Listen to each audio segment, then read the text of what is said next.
The SpongeBob episode that broke time. This SpongeBob episode was never meant to feel normal. One moment, Squidward is annoyed like always. The next, he's frozen for 2,000 years, trapped in the future, erased from time, and thrown into a place with no sound, no water, and no escape. Fans call it random. But what if every strange moment was planned? Because once you connect the details, this episode doesn't just break time, it breaks Squidward. The freeze that shouldn't exist. Squidward doesn't mean to time travel. He isn't chasing adventure or knowledge. He's just tired. Tired of noise. Tired of SpongeBob and Patrick. Tired of being surrounded by a life that never gives him peace. So he does the simplest thing he can think of. He runs. He sneaks into the Krusty Krab freezer, shuts the door, and finally finds silence. But silence turns into something else. When Squidward wakes up, 2,000 years have passed. Bikini Bottom is still there, but it feels hollow. Everything is smooth, metallic, lifeless, and that raises the first terrifying question. How did no one open that freezer for 2,000 years? Restaurants don't last that long. Buildings collapse. Businesses change owners. Yet Squidward is still there, perfectly preserved, his frozen face visible through the door window. Someone should have seen him, unless the timeline couldn't let them.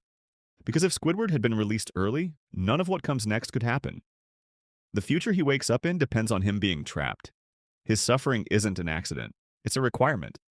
The episode never explains this, but it doesn't have to. The silence says enough. Squidward wasn't forgotten. He was deliberately left behind by time itself. And the moment he steps out of that freezer, the loop begins. A future that was waiting for him. Squidward steps out of the freezer expecting chaos. Instead, he finds an unsettling order. Bikini Bottom is silent, polished, and chrome-covered, like a city frozen in perfection. The familiar squelch of the ocean floor, the bustling shops, even the faint smell of the Krusty Krab. None of it exists. It's a world where time has been sterilized, where life moves, but only because it has been carefully maintained. Every corner gleams, every surface reflects, and Squidward feels out of place like a living mistake in a museum. Then he meets Sponge. Not SpongeBob, the familiar square sponge he's known for years, but Sponge. A robotic version with rocket legs and calm, almost clinical eyes. And the words Sponge speaks chill him to the bone. Welcome to the future. Sponge is not surprised. He doesn't hesitate. He doesn't question why Squidward is there or scream in alarm. He simply acts as if this moment has been expected, rehearsed, inevitable. Behind him are hundreds of identical sponges standing silently, each a preserved version of the same character, carried across centuries. Not descendants, not clones born naturally. Copies. Preserved versions of a single mind. This isn't survival, it's obsession. This future has waited for Squidward. It remembers him. And the first meeting is more than eerie. It's purposeful. It shows that the world he has entered isn't random. It's constructed. His every step has been anticipated. When Squidward begs to return home, Sponge does not panic. He does not question the morality of sending a being back in time. He simply points down the hall toward a time machine that already exists, as if it was built for this exact moment, for this exact Squidward. The machine does not need instructions. It does not need a destination. It waits. And for the first time, Squidward realizes the truth. This future didn't just survive without him. It was waiting for him to arrive.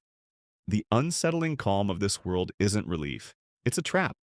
Every polished wall, every silent corridor, every mechanical sponge reminds Squidward that time has conspired against him, shaping a reality in which he is both crucial and powerless. The future isn't welcoming, it's a mirror reflecting his absence, his choices, and the inevitability of the loop he has yet to understand. The past that he accidentally created. Squidward doesn't stop to think. The moment he sees the time machine, panic takes over. He jumps inside, pulls the lever, and hopes to escape the future forever.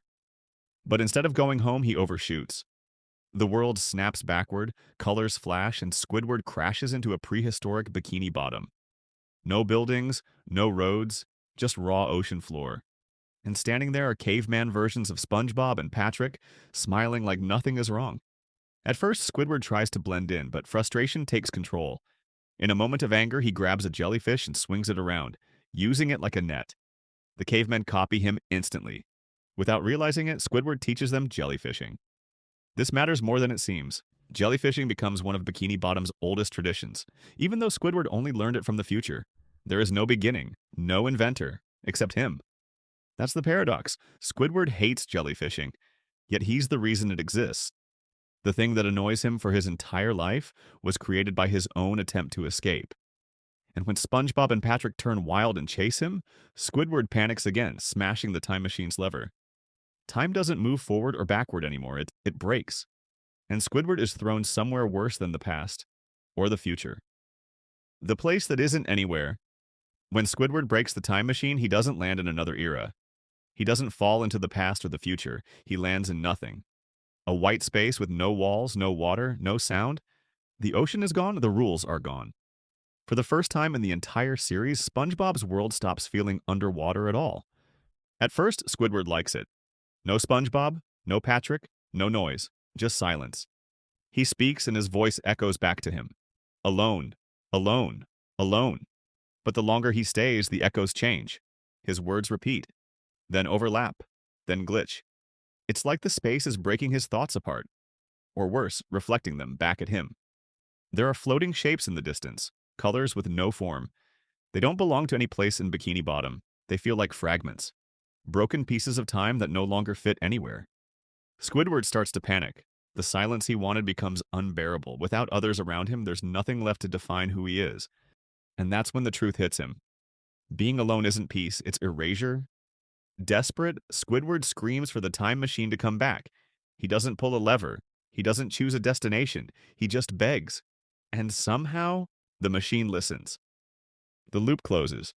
The time machine reappears without logic or explanation. No lever, no settings. It simply responds. As if it isn't a machine at all, but a system designed to reset Squidward once he breaks. The moment he steps inside, the white space vanishes, and Squidward is thrown back to Conch Street like nothing ever happened. Everything looks normal again. SpongeBob, Patrick, the houses, the sky, the noise. It's exactly where he started. But Squidward isn't the same. He's been frozen for 2,000 years. He's seen the future. He's been erased from time itself. And now he's back in a world that doesn't remember any of it. Then comes the final line. When SpongeBob and Patrick invite him to go jellyfishing, Squidward snaps and yells, asking who invented such a stupid game in the first place. And Patrick answers calmly, "You did." That one sentence changes everything. Jellyfishing exists because Squidward brought it to the past, but he only learned it in the future. There is no starting point, no first moment, just a loop that feeds itself. Squidward didn't escape his life. He created it. And here's the most unsettling part. When Squidward returns, there should still be another version of him frozen in the Krusty Krab freezer. The timeline never fixes that. It just ignores it. One Squidward stays trapped for 2,000 years to preserve history. The other comes back changed, forced to live in a world he now understands too well. That's why Squidward is the way he is. He's the only one who remembers the loop, the only one who knows there's no escape. SpongeBob and Patrick repeat the same life forever, happy and unaware. Squidward remembers, and remembering is the punishment. What SB-129 was really about. SB-129 was never just a weird time travel episode. It was a story about identity breaking under isolation. Squidward didn't just travel through time. He stepped outside of meaning itself. Every place he visits strips something away. The future removes familiarity, the past removes control, and the white void removes existence. By the time he returns home, the world feels louder, smaller, and more unbearable than before. That's why this episode feels wrong. The silence in the void, the missing water, the echoing voices. SpongeBob breaks its own rules because Squidward has broken out of the system that gives those rules purpose. And the moment he realizes being alone isn't freedom, the machine listens. Not because it's mechanical, but because the loop demands closure. Squidward doesn't win. He doesn't learn a lesson. He survives with knowledge no one else has. One version of him remains frozen to protect the timeline. The other is sent back to live it again. And that's the cruel balance of SB-129. Happiness belongs to those who forget. Suffering belongs to the one who remembers. So when Squidward looks tired, angry, or distant in later episodes, it isn't just annoyance. It's memory. He's already seen the future. He's already escaped it. And he knows the truth no one else does. There is no version of Bikini Bottom without SpongeBob. There is no timeline where Squidward gets peace. And the loop never stopped running. Because if SB-129 taught us anything, it's this. Squidward didn't escape time. Time escaped him.